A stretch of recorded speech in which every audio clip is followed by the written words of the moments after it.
ಇಂದಿನ ವಿಷಯ ಇವತ್ತು ಸಂತಾನ ಮದುವೆ ಅನ್ನೋದು ಆಗ್ಬಿಡುತ್ತೆ. ಮದುವೆ ತಾವು ಇಷ್ಟಪಟ್ಟು ಮದುವೆ ಮಾಡ್ಕೋಬೋದು, ಇಲ್ಲ ಮನೇಲಿ ನೋಡಿ ಮದುವೆ ಮಾಡ್ಕೋಬೋದು.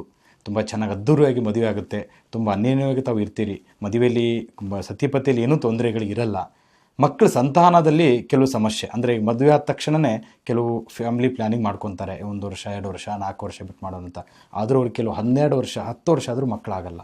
ಅದಕ್ಕೆಲ್ಲ ಕಾರಣಗಳೇನು? ದೈವದಲ್ಲಿ ಸಂತಾನ ಯೋಗ ಇರುತ್ತೆ, ಹಸ್ತರೇಖೆ ಅಂತ ನಾವು ನೋಡ್ತೀವಿ. ಅದರಲ್ಲಿ ಹಸ್ತರೇಖದಲ್ಲಿ ಧನರೇಖೆ, ವಿದ್ಯಾರೇಖೆ, ಆರೋಗ್ಯ ರೇಖೆ, ಸಂತಾನ ರೇಖೆಯೂ ಇರುತ್ತೆ. ಅದರಲ್ಲಿ ಸಂತಾನದಲ್ಲಿ ಇದೇ ಯಾಕೆ ಆಗ್ತಾ ಇಲ್ಲ ಗುರುಗಳೇ ಅಂತ ನೀವು ಚರ್ಚೆ ಮಾಡ್ಬೋದು. ಸಂತಾನ ಹಸ್ತರೇಖದಲ್ಲಿ ಇರುತ್ತೆ, ಬಟ್ ನಿಮ್ಮ ಯೋಗದಲ್ಲಿ ಕೆಲವು ನಿಮ್ಮಲ್ಲಿ ಮಾಡಿರೋಂಥ ಮಿಸ್ಟೇಕಲ್ಲಿ, ನಿಮ್ಮಲ್ಲಿರೋಂಥ ತಪ್ಪುಗಳಿಂದ ಸಂತಾನ ಆಗ್ತಿರಲ್ಲ. ಅದಕ್ಕೆ ಕಾರಣ ಏನು? ನಿಮ್ಮಲ್ಲಿರೋಂಥ ತೊಂದರೆಗಳು ಅಂದರೆ ನಿಮ್ಮಲ್ಲಿ ಆಗ್ತಿರೋ ತಪ್ಪುಗಳೇನು? ನೋಡಿ, ಮದುವೆ ಅನ್ನೋದು ನಾವು ಮುಹೂರ್ತ ನೋಡ್ತೇವೆ.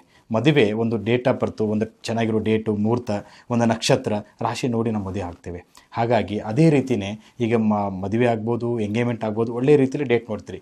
ತಾವು ಸತಿಪತಿ ಅಂದರೆ ನಾವು ಈಗ ಮಿಲನ ಅಂತ ಹೇಳ್ತೀವಿ, ಅಂದರೆ ಪ್ರಸ್ಥ ಅಂತ ಹೇಳ್ತೀವಿ. ಹಿಂದೂ ಧರ್ಮದಲ್ಲಿ ಪ್ರಸ್ಥ, ಈಗ ಮದುವೆ ಆದ ತಕ್ಷಣ ಪ್ರಸ್ಥ ಆಗುತ್ತೆ.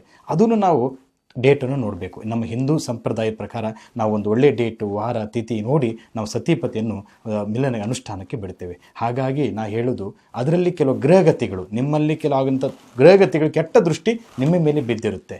ಆ ಕೆಟ್ಟ ದೃಷ್ಟಿ ಮೇಲೆ ಬಿದ್ದ ನಂತರ ಸಂತಾನ ಆಗುವಂಥದ್ದು ನಿಮಗೆ ಆಗ್ತಿರಲ್ಲ. ಕೆಲವು ತೊಂದರೆಗಳನ್ನು ಅಲ್ಲಿಂದನೇ ಸ್ಟಾರ್ಟ್ ಆಗ್ತಿರುತ್ತೆ. ಹಾಗಾಗಿ ಅದು ಒಂದು ನೀವು ಪರಿಹಾರ ಮಾಡಿಕೊಂಡ್ರೆ ಸಂತಾನ ಆಗೋ ಸಾಧ್ಯತೆ 100ಕ್ಕೆ 100 ಇರುತ್ತೆ.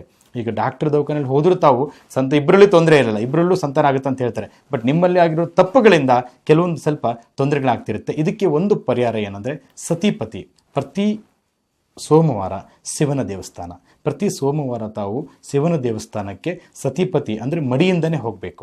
ಮಡಿಯಿಂದ ಹೋಗಿ ಅಲ್ಲಿ ತಾವು ಒಂದು 11 ಜನರಿಗೆ ದಾನ ಮಾಡಬೇಕು. ತಾವು ಏನು ನಿಮ್ಮ ಕೈಯಲ್ಲಿ ಏನು ಶಕ್ತಿ ಆಗುತ್ತೆ ಅಷ್ಟು, ಒಂದು ಅನ್ನ ಸಂತರ್ಪಣೆ ಆಗ್ಬೋದು, ಒಂದು ಏನು ಸ್ವೀಟ್, ಒಂದು ಸಿಹಿ ಆಗ್ಬೋದು, ಯಾವುದೋ ಒಂದು ರೂಪದಲ್ಲಿ ತಾವು 11 ಜನಕ್ಕೆ ದಾನ ಮಾಡಬೇಕು. ಎಷ್ಟು? 11 ಸೋಮವಾರ. ಇದು ಮಾಡಿದ ನಿಜ ಆದರೆ ಸತ್ಯವಾಗಿ ನಿಮಗೆ ಸಂತಾನ ಪ್ರಾಪ್ತಿ ಆಗ್ತದೆ ಅಷ್ಟೇ.